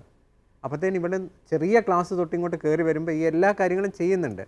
ഞാൻ പൈസ ബാഗും എല്ലാം കൂടെ ഞാൻ അവളെ ഏൽപ്പിച്ചിട്ട് പറഞ്ഞു, അമ്മയുടെ ഡെലിവറിയുടെ കാര്യങ്ങൾ നോക്കണം, ഞാൻ അമ്മേനെ നോക്കാൻ പോവാണ്. 8ാം ക്ലാസ്സിൽ. അപ്പം ഞാൻ പറഞ്ഞു, ഇന്ന മമ്മിയുടെ കാര്യം നോക്കുന്നതിൻ്റെ കൂടെ തന്നെ നീ ആ ഹോസ്പിറ്റലിൽ ബില്ല് അടക്കേണ്ട സ്ഥലങ്ങളൊക്കെ ഞാൻ കാണിച്ചു തരാം. കാരണം ഞാൻ 1 ദിവസം 2 ദിവസം അമ്മയുടെ കൂടെ ഉണ്ടാവുള്ളൂ, ബാക്കി കാര്യങ്ങൾ മുഴുവൻ നീ നോക്കിക്കൊള്ളണം. അപ്പം ഹോസ്പിറ്റലിലെ ഡെലിവറിയുടെ കാര്യങ്ങൾ, ഡോക്ടർക്കുള്ള ഫീസ്, എല്ലാ കാര്യങ്ങളും, ഫാർമസിയുടെ സംഗതികൾ എല്ലാം കഴിഞ്ഞ് ഡെലിവറി കഴിഞ്ഞ് ഇവിടെ കൂട്ടാൻ ചെന്നപ്പോഴത്തേക്ക് കണക്കും എല്ലാം സഹിതം. ഇത് 5ാമത്തെ ഡെലിവറി ആയതുകൊണ്ട് കുറച്ച് പൈസ തിരിച്ചും തന്നിട്ടുണ്ട്, അതിൻ്റെയും കണക്ക്. ഇതൊരു വലിയ ഫാക്ടറാണ്. നമ്മൾ പലപ്പോഴും പേരൻസ് കുഞ്ഞുങ്ങൾ ഉത്തരവാദിത്തങ്ങൾ ഏൽപ്പിക്കാൻ മടിക്കുന്നൊരു കാര്യം റിസ്ക് എടുക്കാൻ മടിയുള്ളതാണ്. ഞങ്ങളുടെ സെമിനാറിലെ ഇപ്പോഴത്തെ റെക്ടേഴ്സ് ഉണ്ട്, ജോസ് പൂവാട്ടീച്ചൻ. അച്ഛൻ ചില രസകരമായ കാര്യങ്ങളിലൂടെ പിള്ളേരെ ഫസ്റ്റ് ഇയറിൽ വന്ന് ചേരുന്ന ചങ്ങനാശ്ശേരിയിലാണ് സെമിനാരി. പക്ഷേ പിള്ളേർ പലരും കുട്ടനാടോ അല്ലെങ്കിൽ ഇച്ചിരി ഒറ്റപ്പെട്ട സ്ഥലങ്ങളിൽ നിന്ന് വരുന്ന പിള്ളേരെ കാണും. അപ്പോൾ അധികം ലോകപരിചയമോ ടൗണോ അങ്ങനെയൊന്നും പരിചയമില്ലാത്തവർ കാണും. അപ്പോൾ റെക്ടേഴ്സിന് എന്ത് ചെയ്യും, ഒരു ഒറ്റയ്ക്കും പെട്ടയ്ക്കൊക്കെ പല ഉത്തരവാദിത്തങ്ങളുണ്ട്. ട്രെയിൻ ടിക്കറ്റ് ബുക്ക് ചെയ്യാൻ, ട്രെയിനിൻ്റെ മുമ്പിൽ ചെന്ന് കൈ കാണിച്ച് വണ്ടി നിർത്താൻ പറഞ്ഞ ആൾക്കാരെ വരെ അച്ഛൻ ട്രെയിൻ ടിക്കറ്റ് ബുക്ക് ചെയ്യാൻ പറ്റ കഥയൊക്കെ എനിക്കറിയാം. അപ്പോൾ ഈയിടെ ഒരു രസകരമായ സംഭവം, ഒരു കുഞ്ഞിൻ്റെ സംഭവം ഞാൻ കേട്ടു. അത് സാധാരണ 2 പേര് കൂടിയാണ് എപ്പോഴും സെമിനാരിൽ നിന്ന് ഹോസ്പിറ്റലിൽ പോകുന്നത്. ഞാൻ എന്തൊരു അത്യാവശ്യം ഒരു ബൈസ്റ്റാൻഡർ അങ്ങനെ അത്യാവശ്യം വന്നാൽ സംശയമൊക്കെ ചോദിക്കാൻ വേണ്ടി. അപ്പോൾ ഒരാൾ അത്ര ലെവലിലേക്ക് അങ്ങ് വരുന്നില്ല. അപ്പോൾ റെക്ടർച്ചൻ അവൻ ഒറ്റയ്ക്ക് വിട്ടു. അവൻ്റെ അസുഖം വന്നപ്പോൾ റെക്ടർച്ചൻ അവനെ ഒറ്റയ്ക്ക് ഹോസ്പിറ്റലിൽ വിടണം. ആദ്യമായിട്ടാണ് ഒരു മൾട്ടി സ്പെഷ്യാലിറ്റി ഹോസ്പിറ്റൽ ഒറ്റയ്ക്ക് പോകുന്നത്. അവനവിടെ പോയിട്ട് ചീട്ട് എടുത്തു, ഡോക്ടറെയൊക്കെ തപ്പിപ്പിടിച്ചു, എല്ലാം കഴിഞ്ഞ് അവനവിടെ പോയി നിന്ന് ക്യൂവിൽ നിന്ന് അകത്ത് കയറി കഴിഞ്ഞ് ഡോക്ടറെ കണ്ട് മരുന്നൊക്കെ മേടിച്ച്, ഡോക്ടർ മരുന്നൊക്കെ എഴുതി കൊടുത്ത് പുറത്തൊക്കെ ഇറക്കാൻ നേരത്ത് ഇവൻ പേഴ്സിൽ നിന്ന് പൈസ എടുത്തിട്ട് ഡോക്ടർ 100 രൂപ കൊടുത്തു. ഇവൻ വിചാരിച്ചതെന്താ, ഇവിടെയാണ് പൈസ കൊടുത്തിട്ട് പോകുന്നത്. കാരണം അവനാകെ സിനിമകളിലെ ഡോക്ടറെ ഹോസ്പിറ്റലിലൊക്കെ കണ്ടു, ഇറക്കാൻ നേരത്ത് ഡോക്ടർ പൈസ കൊടുത്തിട്ട് പോരാൻ വേണ്ടി പോവാം. ഞാൻ ചോദിച്ചാൽ എന്തിനാ ഈ പിള്ളേർ ഇതുപോലെ ചമപ്പിക്കുന്നത്? അപ്പോൾ അവരുടെ കൂടെയുള്ളതെല്ലാം പിള്ളേർ തന്നെ പറഞ്ഞാണ്. അതുകൊണ്ട് എന്താ വെച്ചാൽ ഇപ്പോൾ അവർ കാര്യം പഠിച്ചില്ലേ, അവർ ഇച്ചിരി റിസ്ക് എടുത്തിട്ടായാലും ഇച്ചിരി ചമ്മിയിട്ടായാലും അവർ ഇനിയിപ്പോൾ എവിടെ വേണമെങ്കിലും ഒറ്റയ്ക്ക് പോകും. അതൊരു വളരെ പ്രധാനപ്പെട്ട കാര്യമാണ്. അവരെ അങ്ങ് റിസ്ക് എടുക്കാൻ പഠിപ്പിക്കുക മാതാപിതാക്കൾ. ജോർജേട്ടൻ അതിനെ എങ്ങനെയാണ് നോക്കിക്കാണുന്നു? അച്ഛൻ പറഞ്ഞ വിശ്വസ്തയുടെ കാര്യം ഒക്കെ അത് തന്നെ, അത് കൃത്യമായൊരു കാര്യമാണ്. പക്ഷെ ഞാൻ അവർക്ക് അതിനേക്കാൾ കൂടുതലൊരു പ്രാധാന്യമുണ്ട് ഡോക്ടർ പറഞ്ഞുകൊണ്ട് വന്നിരുന്ന ഒരു കാര്യം. ഇത്രയും പണവും മറ്റുമൊക്കെ, ക്യാഷ് ബാഗും മറ്റുമൊക്കെ പിള്ളേരെ അങ്ങനെ അങ്ങോട്ടങ്ങ് ഏൽപ്പിക്കാവോ? അത് അവർക്കൊരു ദുഷ്പ്രേരണയ്ക്ക് കാരണമാകുകയല്ലേ, അവരെ വേണ്ടാത്ത ദുശീലത്തിലേക്ക് നയിക്കുകയല്ലേ, അവർക്ക് ടെംപ്റ്റേഷൻ കൊടുക്കുകയല്ലേ എന്നൊക്കെ. വാസ്തവത്തിൽ ഇതിനൊന്നും ഒരു കൃത്യമായിട്ടൊരു മറുപടി പറയാനല്ല ഞാൻ വന്നത്. പക്ഷെ ഞാൻ ഓർക്കുന്ന കാര്യം ഇതാണ്, എൻ്റെ കുഞ്ഞുങ്ങളോട് പെരുമാറാൻ നേരത്ത് ഞാൻ ഓർക്കുന്ന കാര്യം ഇതാണ്: ദൈവം എന്തുമാത്രം റിസ്ക് എടുത്താണ് നമ്മളെ വിശ്വസിച്ച് ഓരോ കാര്യങ്ങൾ ഇപ്പോഴും. നമ്മൾ 1000 പ്രാവശ്യം തെറ്റിപ്പോയിട്ടും വീണ്ടും നമ്മളെ വിശ്വസിക്കാൻ മാത്രം ദൈവമുണ്ടെങ്കിൽ നമ്മുടെ കുഞ്ഞുങ്ങളെ 1-2 പ്രാവശ്യം ഒന്ന് വിശ്വസിക്കാൻ നമുക്ക് പറ്റില്ലേ? തന്നെ തീർച്ചയായിട്ടും നമ്മൾ അവരെ ശ്രദ്ധിക്കണം. എന്ത് സംഭവിക്കുന്നു വിശ്വാസത്തിന് ഒരു റിസ്ക്. നിങ്ങൾ ഡോക്ടർ പറഞ്ഞപ്പോൾ എനിക്കത് വല്ലാതെ സ്ട്രൈക്ക് ചെയ്തു. ക്യാഷ് ബാഗ് മകളെ അതേപടി ഏൽപ്പിച്ചു കൊടുത്തിട്ട് നീ ചെയ്യുക എന്ന് പറഞ്ഞു. എങ്ങനെയാണ് ഡോക്ടർ അത് ആ ഒരു ഇതിലേക്ക് വന്നതിൻ്റെ ഒരു? എനിക്ക് അവളിലൊരു വിശ്വാസം, അത് ദൈവം നമ്മളെ വിശ്വസിക്കുന്ന പോലെ തന്നെ ഞാൻ അവളെയും വിശ്വസിക്കുന്നു. കാരണം അവൾ ചെറിയ കാലം തൊട്ടേ ഉത്തരവാദിത്തം കാണിക്കുന്ന ഒരു കുഞ്ഞ് ഈ കാര്യത്തിനും അതേപോലെ തന്നെ ഉത്തരവാദിത്വം കാണിക്കും. നമ്മുടെ എല്ലാ സ്ഥിതിയും മനസ്സിലാക്കി തന്നെ അവൾ പ്രവർത്തിക്കും എന്നുള്ളൊരു വിശ്വാസം. കൃത്യമായിട്ട് കണക്കും തരുവോള്, കണക്ക് തരും, തിരിച്ചുകൊണ്ട് പൈസ കൊടുക്കേണ്ടത് കൊടുക്കും. ചേട്ടാ എനിക്ക് തോന്നുന്നൊരു കാര്യം എന്നറിയാവോ, ഈ കുഞ്ഞുങ്ങൾ അറിയട്ടെ അപ്പൻ്റെ ഇത്തരം പൈസയുള്ളൂ, അപ്പൻ്റെ സാമ്പത്തിക അവസ്ഥ ഇതാണ്, ബാങ്ക് ബാലൻസ് ഇതാണ്, അപ്പൻ ഈ പൈസ എങ്ങനെ മാനേജ് ചെയ്യുന്ന കുഞ്ഞുങ്ങൾ അറിഞ്ഞു വളരാനും. അല്ലെങ്കിൽ പിള്ളേർ ഹൈലി ഡിമാൻഡഡ് ആവും. പിള്ളേരുടെ ഇങ്ങനെ അറിഞ്ഞു വളർന്നുകൊണ്ട് പിള്ളേര് ഡിമാൻഡാണ്. ചെറുപ്പം മുതൽ ഈ സാധനം അങ്ങ് കൊടുത്തു വരികയാണെങ്കിൽ അവരെ ഡിമാൻഡിങ് നേച്ചർ, വാശി പിടിക്കുക എന്നുള്ള നേച്ചർ അങ്ങ് തീർന്നോളും. നമ്മുടെ പകുതി ബേർഡനും കുറയും. കാരണം ഇളയ കുട്ടികളുടെ കാര്യം ഇവരെ ക്ലാസ്സിൽ കൊണ്ട് വിടുന്ന, ലേറ്റ് ആയി കഴിഞ്ഞാൽ നമ്മളെക്കാൾ ഉത്തരവാദിത്തം അവർക്ക് അനിയത്തിമാരെ സമയത്ത് സ്കൂളിൽ എത്തിക്കുക എന്നുള്ളത്. അവർക്ക് ചേരുന്ന ബാൻഡും ക്ലിപ്പും ഒന്ന് ഇവളാ പോയി വാങ്ങിയിട്ട് വരുന്നത്. ഇത് ഇന്ന് കുത്തിച്ച് അമ്മ ഇത് വിട്ടണം എന്ന് പറഞ്ഞിട്ട് അവളാണ് പോയി അത് വാങ്ങിക്കൊണ്ട് വരുന്നത്. ചിലപ്പോൾ ഞാൻ പറയും വേണ്ടടി ഇന്നിപ്പോൾ കെട്ടിക്കാതെ വിടാം, നമുക്ക് വെറുതെ സ്ലൈഡ് കുത്തിയൊക്കെ വിടാം. അയ്യോ ഞാനിത് കേൾക്കുവേ, അമ്മ ഒന്നും കേൾക്കണ്ട, ഞാനിത് മിസ്സുമാര് വഴക്ക് പറയുമ്പോൾ ഞാൻ കേൾക്കണ്ടെന്ന് പറയും. പിന്നെ രാവിലെയൊക്കെ നമ്മൾ കുർബാന കഴിഞ്ഞ് രാവിലെ 6 മണിക്കത്തെ കുർബാനക്ക് പോയി തിരിച്ച് വരുമ്പോഴത്തേക്ക് തന്നെ ഇവള് 2 പിള്ളേരെ എഴുന്നേൽപ്പിച്ച് അവരെ കുളിപ്പിക്കാനുള്ള പരിപാടി. പിന്നെ ഞങ്ങൾക്ക് അവിടെ ഷോർട്ടേജ്, വെള്ളത്തിന് ഷോർട്ടേജ് ഉള്ളതുകൊണ്ട് 2 മണിക്കൂറേ വെള്ളമുള്ളൂ. ആ സമയത്തേക്ക് പാത്രങ്ങളെല്ലാം വെള്ളം നിറച്ച് വെച്ച് അങ്ങനെ ഉത്തരവാദിത്തങ്ങൾ നമുക്ക് ചെയ്യേണ്ട കുറേ ജോലി അവളും ചെയ്യുന്നു. അപ്പോൾ അവൾക്കും കൂടെ അതിൻ്റെതായ ഒരു ഉത്തരവാദിത്വം, ചുമതലാബോധം ഉള്ളതുകൊണ്ട് പിള്ളേരെ കറക്റ്റ് സമയത്ത് നമ്മൾ ജസ്റ്റ് ഒന്ന് നിന്ന് കൊടുത്താൽ മതി, കാര്യങ്ങൾ അങ്ങ് സംഭവിക്കുകയാണ്. പ്രിയപ്പെട്ടവരെ, ഇത് നിങ്ങളിത് കേട്ടുകൊണ്ടിരിക്കുമ്പോൾ നിങ്ങൾ വിചാരിക്കും ഇത്രയേറെ മഹാകാര്യങ്ങൾ കുഞ്ഞുങ്ങൾ എങ്ങനെ ചെയ്യുന്നു. ഒന്നേ ഉള്ളൂ, ഡോക്ടർ സാർ ആദ്യം പറഞ്ഞു തുടങ്ങിയ പോലെ കുഞ്ഞുങ്ങൾ ചെറുപ്പത്തിലെ മുതൽ ഏറ്റവും എത്ര നേരത്തെ ഏൽപ്പിക്കാവോ അത്ര നേരത്തെ മുതൽ അവരെ പറ്റാവുന്ന കുഞ്ഞു ഉത്തരവാദിത്തം, പത്രം എടുത്തുകൊണ്ട് വരാനോ, പട്ടിക്കൂട് അടയ്ക്കാനോ, അല്ലെങ്കിൽ പട്ടിയെ തുറന്നു വിടാനോ, പാലും പാത്രം എടുത്തുകൊണ്ട് വരാനോ, അല്ലെങ്കിൽ ടാപ്പ് അടയ്ക്കാനോ, വെള്ളം, കൊച്ചു കാര്യങ്ങൾ ചെറുപ്പത്തിലെ മുതൽ അങ്ങ് ഏൽപ്പിച്ച് അവരെ അങ്ങ് വളർത്തും. പിന്നെ എത്ര വലിയ കാര്യം ഏൽപ്പിക്കാൻ നമുക്ക് ടെൻഷൻ അടിക്കേണ്ട ആവശ്യമില്ല. അതാണ് നമ്മൾ മൊത്തത്തിലുള്ള ഈ റെസ്പോൺസിബിലിറ്റി മാതാപിതാക്കൾ ഏൽപ്പിച്ച് വളർത്തുന്നതിനെ പറ്റിയുള്ള നമ്മൾ മൊത്തം പറഞ്ഞു വെച്ച കാര്യം. ഞാനതിൻ്റെ അവസാനം ഒരു ബൈബിൾ ഭാഗം ഈശോയുടെ ജീവിതമായിട്ട് ബന്ധപ്പെട്ട് തന്നെ പറഞ്ഞിട്ട് നമുക്കിത് അവസാനിപ്പിക്കാൻ തോന്നുന്നു. ഈശോയെ പറ്റിയുള്ള ബാലനായ ഈശോയെ പറ്റിയുള്ള ബൈബിൾ ഭാഗം തന്നെയാണല്ലോ. ഈശോ ജ്ഞാനത്തിലും പ്രായത്തിലും വിശുദ്ധിയിലും വിജ്ഞാനത്തിലും ദൈവത്തിൻ്റെയും മനുഷ്യനും പ്രീതിയിൽ വളർന്നു വന്നു. അവൻ ജ്ഞാനത്തിലും പ്രായത്തിലും വളർന്നു വരുമ്പോൾ അവൻ ചുമ്മാ വളർന്നു വന്നതല്ല, വളർത്തിക്കൊണ്ട് വന്നു എന്ന് പറയുന്നതാണ് എനിക്ക് ചൂട് അല്പം കൂടി നല്ല ഭാഷയെന്ന് എനിക്ക് തോന്നുന്നു, ശരിയെന്ന് എനിക്ക് തോന്നുന്നു. കാരണം ഈശോ ദൈവപുത്രനാണെന്ന കാര്യത്തിൽ യൗസേപ്പിതാവിനും മാതാവിനും ഒരു സംശയമില്ല. തിരുവചനങ്ങൾ കൊണ്ടും ദർശനങ്ങൾ കൊണ്ടും വെളിപാടുകൾ കൊണ്ടും അവർക്ക് 100% ഉറപ്പാണ് ഈ വളർന്നു വരുന്നത് ദൈവപുത്രൻ തന്നെയാണെന്ന്. ഇനി നമ്മളൊന്ന് കുടുംബങ്ങളൊക്കെ ഒന്നൊന്ന് ഇമാജിൻ ചെയ്ത് നോക്കി. നമ്മുടെ വീട്ടിലാണ് ഈശോ വളരുന്നെങ്കിൽ എങ്ങനെയായിരുന്നു? നമ്മൾ എന്ത് ചെയ്തേനെ? ഈശോ നിങ്ങളുടെ മകനായിട്ട് വളരുന്നു, അല്ലെങ്കിൽ നമ്മുടെ കുടുംബത്തിൽ വളരുന്നു, നമ്മൾ എന്ത് ചെയ്തേനെ? നമ്മൾ ആ ഈശോയെ കൊണ്ട് എന്തെങ്കിലും പണിയെടുക്കാൻ സമ്മതിപ്പിക്കുമോ? അയ്യോ അത് ദൈവപുത്രനാണ് കേട്ടോ, അവനെ കൊണ്ട് പണിയെടുപ്പിച്ചു കഴിഞ്ഞാൽ ദൈവമേ നാളെ അവൻ മേളിലേക്ക് പോകുമ്പോൾ നമുക്ക് അതിനേക്കാൾ വലിയ പണി തരും. നമ്മളങ്ങനെ 1000 ചിന്തകൾ ഓർത്ത് ഒരു പണി എടുപ്പിക്കാതെ അങ്ങ് പ്ലാസ്റ്റിക് കൂടിയിട്ട് പൊതിഞ്ഞങ്ങ് സൂക്ഷിച്ച് വെച്ച്, ശരിക്കും അതൊക്കെ തന്നെയാണ് ഇന്നത്തെ കുടുംബങ്ങൾ പലയിടത്തും നടന്നു പോകുന്നു. അയ്യോ കുഞ്ഞു മറ്റു കാര്യങ്ങളൊക്കെ ചെയ്തു കഴിഞ്ഞാൽ അവൻ്റെ പഠനകാര്യം മാറിപ്പോവും, അവൻ്റെ ഫോക്കസ് മാറിപ്പോവും, അവൻ ബാക്കി കാര്യങ്ങൾ ഇടപെട്ട് കഴിഞ്ഞാൽ സോഷ്യൽ കാര്യങ്ങളൊക്കെ അറിഞ്ഞു കഴിഞ്ഞാൽ അവൻ്റെ കോൺസെൻട്രേഷൻ മാറിപ്പോവും. പക്ഷേ ഈശോൻ എന്ത് ചെയ്തു? ഞാൻ പാഷൻ ഓഫ് ക്രൈസ്റ്റിൽ എനിക്ക് ഒത്തിരി സന്തോഷം നൽകുന്നൊരു സീൻ എന്ന് പറയുന്നത്, ഈശോയുടെ യൗവനം കാണിക്കുമ്പോൾ മാതാവ് ഭക്ഷണം എടുത്ത് വെച്ചിട്ട് ഈശോനെ വിളിക്കാൻ പറ്റില്ല. അപ്പോൾ ഈശോ ഒരു വലിയൊരു ഒരു മേശ ഉണ്ടാക്കിയിട്ട് അതങ്ങ് മറിച്ചിട്ടിട്ട് അതിൻ്റെ അളവ് കറക്റ്റാണെന്ന് നോക്കുക, തൂത്തിട്ട് ഈശോ നല്ല മസിലൊക്കെ പെരുപ്പിച്ച് വേർപ്പൊക്കെ തൂത്തുള്ള നല്ലൊരു സീനുണ്ട്. എന്ത് രസം അത് കാണുമ്പോൾ. അവരൊന്ന് പഠിച്ച അപ്പൻ കൂടെ നിർത്തി പഠിപ്പിച്ചതാണ്. ഉറപ്പായിട്ട് ചെറിയ ഉളിയെടുത്ത് കൈ കൊടുത്തും തടി എടുപ്പിച്ചുകൊണ്ട് വന്നും സാധനങ്ങൾ മാറ്റിയിട്ടും പഠിപ്പിച്ച സാധനം തന്നെയാണ്. അല്ലെങ്കിൽ ഈ യൗസേപ്പിതാവും മാതാവും ഉണ്ണിയെ ഇങ്ങനെയല്ല വളർത്തിയില്ലായിരുന്നെങ്കിലുള്ള അവസ്ഥ എന്ന് ആലോചിച്ച് നോക്കി, ഒന്ന് ഇമാജിൻ നോക്കി. എനിക്ക് തോന്നുന്നു 33 വയസ്സിൽ ഈശോ മരിച്ചു, ഈശോനെ കുരിശിൽ തറച്ച് കൊന്നു. യൗസേപ്പും മാതാവും അങ്ങനെ വളർത്തിക്കൊണ്ട് വന്നതാണെങ്കിൽ 20 വയസ്സിന് മുമ്പ് തന്നെ ഈശോ കൊളസ്ട്രോളും പ്രഷറും ഷുഗറും പിടിച്ച് അറ്റാക്ക് വന്ന് മരിച്ചു പണ്ട് രൂപക്കൂട്ടി ഇരിക്കേണ്ട അവസ്ഥ വന്നേരെ. ഒരു സംശയമില്ല, ഈശോ ചരിത്രം മുഴുവൻ മാറിപ്പോയനെ. ഇതൊരു കോൺട്രഡിക്ഷൻ വിശ്വാസത്തിന്റെ കോൺട്രഡിക്ഷൻ പറഞ്ഞതല്ല, മറിച്ച് യൗസേപ്പും മാതാവും കുഞ്ഞു കാര്യങ്ങൾ ഏൽപ്പിച്ച് അവനെ തീർച്ചയായും പൂർണ്ണ മനുഷ്യനും പൂർണ്ണ ദൈവവും പൂർണ്ണ മനുഷ്യനായിട്ട് അവനെ വളർത്തിക്കൊണ്ട് വന്നത് അവരുടെ മാതാപിതാക്കളുടെ എഫേർട്ട് തന്നെയായിരുന്നു. റിസ്ക് എടുത്തും കാര്യങ്ങൾ പറഞ്ഞു കൊടുത്തും. പ്രിയപ്പെട്ട മാതാപിതാക്കളെ, ഇത് തന്നെയാണ് നമുക്കുള്ള പാഠവും. നമ്മുടെ മക്കൾ ജ്ഞാനത്തിലും പ്രായത്തിലും വളർന്നു വരണമെങ്കിൽ അവളെ വളർത്തിക്കൊണ്ട് വരാനുള്ള നല്ല തീരുമാനങ്ങൾ, അല്പം കൂടി റിസ്ക് എടുക്കാനുള്ള, അവരെ കൂടുതൽ വിശ്വസിക്കാനുള്ള. ഇത് മറ്റൊരു ഭാഗം കൂടെ ഉണ്ട്. ഈ കുഞ്ഞാണ് നാളത്തെ തലമുറ, ഈ നാടിനെ നയിക്കേണ്ടവർ. പൊതിഞ്ഞു പിടിച്ച് വളർത്തിയാൽ അവൻ്റെ ദൈവിക പദ്ധതി നമ്മൾ അടച്ചു കളയുന്നത്. ഈ കുഞ്ഞ് ആരായി തീരുമെന്നാണ് ഓരോ കുഞ്ഞിനെയും പറ്റി ജനം ചോദിക്കേണ്ടത്. പിറന്നു വീഴുന്ന ഓരോ കുഞ്ഞിനെ പറ്റിയുള്ള ചോദ്യം, ഈ കുഞ്ഞ് ആരായി തീരേണ്ടവനാണ്. നമ്മൾ പൊതിഞ്ഞു പിടിച്ചുകൊണ്ടോ ഉത്തരവാദിത്തങ്ങൾ ഏൽപ്പിക്കാത്തതുകൊണ്ടോ ഒരു കുഞ്ഞിനെയും പറ്റിയുള്ള ദൈവിക പദ്ധതി ഈ ഭൂമിയിൽ നടക്കാതെ പോകരുത്. ഓരോ രാജ്യത്തിനും കിട്ടേണ്ട വലിയ പുരോഗതിയും വലിയ അഭിവൃദ്ധിയും കിട്ടാതെ പോകരുത്. അതുകൊണ്ട് പ്രിയപ്പെട്ടവരെ, നമുക്കൊന്നും ചേർന്ന ചെറിയ തീരുമാനങ്ങളൊക്കെ എടുത്ത് നമുക്ക് ഈ ഒരു രാത്രി നമ്മുടെ പ്രാർത്ഥന കൊണ്ട് സമ്പന്നമാക്കാം. നമുക്കൊന്ന് ചേർന്ന് മാതാപിതാക്കളൊക്കെ മക്കളെയൊക്കെ ചേർത്ത് പിടിച്ച് കരങ്ങളൊക്കെ ഒന്ന് ചേർന്ന് പിടിച്ച് നമുക്കൊന്ന് പ്രാർത്ഥിക്കാം. കർത്താവായ ഈശോയെ, ഞങ്ങളൊന്ന് ചേർന്ന് ഞങ്ങളുടെ കുടുംബത്തെ ഓർത്ത് ഞങ്ങളുടെ മക്കളെ ഓർത്ത് നിന്നെ നന്ദി പറഞ്ഞ് പ്രാർത്ഥിക്കുന്നു. മക്കള് നിന്റെ സമ്മാനമാണല്ലോ, സ്വർഗത്തിൻ്റെ ഏറ്റവും വലിയ സമ്മാനമാണല്ലോ മക്കൾ. ഈ ഭൂമിയിൽ ഓരോ കുഞ്ഞും പിറന്നു വീഴുന്നത് സ്വർഗം കൊടുത്ത വലിയ നിയോഗവും പേർക്കൊണ്ടാണ് ഞങ്ങൾ അറിയുന്നു. ഞങ്ങൾക്ക് നീ തന്ന ഓരോ മക്കളെപ്പറ്റിയും സ്വർഗീയ പിതാവിന് കൃത്യമായൊരു പദ്ധതിയുണ്ട്. നിന്നെപ്പറ്റി എനിക്കൊരു പദ്ധതിയുണ്ട് തമ്പുരാനെ. ആ പദ്ധതി തിരിച്ചറിയാനും അത് പൂർത്തീകരിക്കാനും മാതാപിതാക്കളായ ഞങ്ങൾക്ക് കൃപ തരണമേ എന്ന് പ്രാർത്ഥിക്കാം. ഞങ്ങളുടെ വിളിക്ക് അനുയോജ്യമായി മക്കളുടെ ജീവിതങ്ങളെ ക്രമീകരിക്കാനുള്ള ഒരു കൃപയ്ക്ക് വേണ്ടി നമുക്ക് ഈ നിമിഷം പ്രാർത്ഥിക്കാം. മക്കളെ വിശ്വസിക്കാൻ, അവരെ ചെറിയ ചെറിയ കാര്യങ്ങൾ ഏൽപ്പിച്ചു കൊടുക്കാൻ തമ്പുരാനെ ഞങ്ങൾക്ക് കൂടുതൽ ഒരു തുറവി തരണമേ. മക്കളും അതുപോലെ തന്നെ പ്രാർത്ഥിക്കട്ടെ.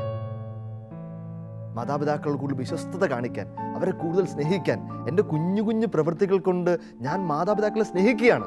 ഞാൻ ചെറിയ ചെറിയ പ്രവൃത്തികൾ ചെയ്യുമ്പോൾ അത് പ്രവൃത്തികളല്ല, സേവനങ്ങൾ. മറിച്ച് എൻ്റെ മാതാപിതാക്കളോടുള്ള സ്നേഹം ഞാൻ പ്രകടമാക്കാനുള്ള വഴികളാണ് എൻ്റെ ചെറുതും വലുതുമായ എല്ലാ ഉത്തരവാദിത്തങ്ങൾ പൂർത്തീകരിക്കുന്നതും. അതോടൊപ്പം തന്നെ മാതാപിതാക്കൾ ഒരിക്കൽ കൂടി പ്രാർത്ഥിക്കട്ടെ, മക്കൾക്ക് മുമ്പിൽ മാതൃകാപരമായ ജീവിതം നയിക്കാനുള്ള കൃപയ്ക്ക് വേണ്ടി. അവരുടേതായ ഉത്തരവാദിത്തങ്ങൾ പൂർത്തീകരിച്ച് പോകുമ്പോൾ മക്കൾക്ക് പറഞ്ഞു കൊടുക്കേണ്ട ആവശ്യമില്ലല്ലോ. കർത്താവേ, നീ എല്ലാം കാണുന്നുണ്ടല്ലോ, നീ എല്ലാം അറിയുന്നുണ്ടല്ലോ. ഞങ്ങളെല്ലാ അവസ്ഥകളും അറിയുന്നവനെ, ഞങ്ങൾ ഈ പ്രത്യേക അവസ്ഥയെ നിന്റെ കരങ്ങളിൽ സമർപ്പിച്ച് പ്രാർത്ഥിക്കുന്നു. ഞങ്ങളുടെ വിളി ഉത്തരവാദിത്തോട് ചെയ്യുവാൻ, അടുത്തൊരു തലമുറയെ ആ ഉത്തരവാദിത്വം പഠിപ്പിച്ചു കൊടുക്കുവാൻ, കാണിച്ചു കൊടുക്കുവാൻ, ജീവിതം വഴി അവർക്ക് പകർന്നു കൊടുക്കുവാനുള്ള കൃപ ഞങ്ങൾക്ക് തരണമേ. ഞങ്ങളുടെ മക്കളെ പറ്റിയുള്ള നിന്റെ പദ്ധതി പൂർത്തീകരിക്കപ്പെടട്ടെ. ഞങ്ങളുടെ സ്വപ്നങ്ങളല്ല പിതാവേ, ഞങ്ങളുടെ സ്വപ്നങ്ങളല്ല, സ്വർഗത്തിൻ്റെ ആഗ്രഹം മാത്രം നിറവേറട്ടെ. പരിശുദ്ധമേ മാതാവേ, വിശുദ്ധ ഔസേപ്പ് പിതാവേ, നിങ്ങളൊന്നു ചേർന്ന് ഈശോയെ ജ്ഞാനത്തിലും പ്രായത്തിലും വളർത്തിക്കൊണ്ടു വന്നതുപോലെ ഞങ്ങളുടെ മക്കളെ വളർത്തിക്കൊണ്ടുവരാനുള്ള കൃപ ഞങ്ങൾക്ക് തരണമേ. ഞങ്ങളുടെ കുറവുകളെ നിങ്ങളുടെ നിറവുകൾ കൊണ്ട്, സ്വർഗത്തിൻ്റെ സമ്പാദ്യങ്ങൾ കൊണ്ട് നിറയ്ക്കണമേ. നമുക്കൊന്ന് ചേർന്ന് ആശീർവാദം സ്വീകരിക്കാം. കുടുംബം ഒന്നിച്ച്. നമ്മുടെ കർത്താവ് ഈശോ മിശിഹായുടെ കൃപയും പിതാവായ ദൈവത്തിൻ്റെ സ്നേഹവും പരിശുദ്ധാത്മാവിൻ്റെ സഹവാസവും പരിശുദ്ധ അമ്മയുടെയും സകല വിശുദ്ധരുടെയും മാധ്യസ്ഥവും നാം എല്ലാവർക്കും ഉണ്ടായിരിക്കട്ടെ, ഇപ്പോഴും എപ്പോഴും എന്നേക്കും. ഈശോ മിശിഹായ്ക്ക് സ്തുതിയായിരിക്കട്ടെ.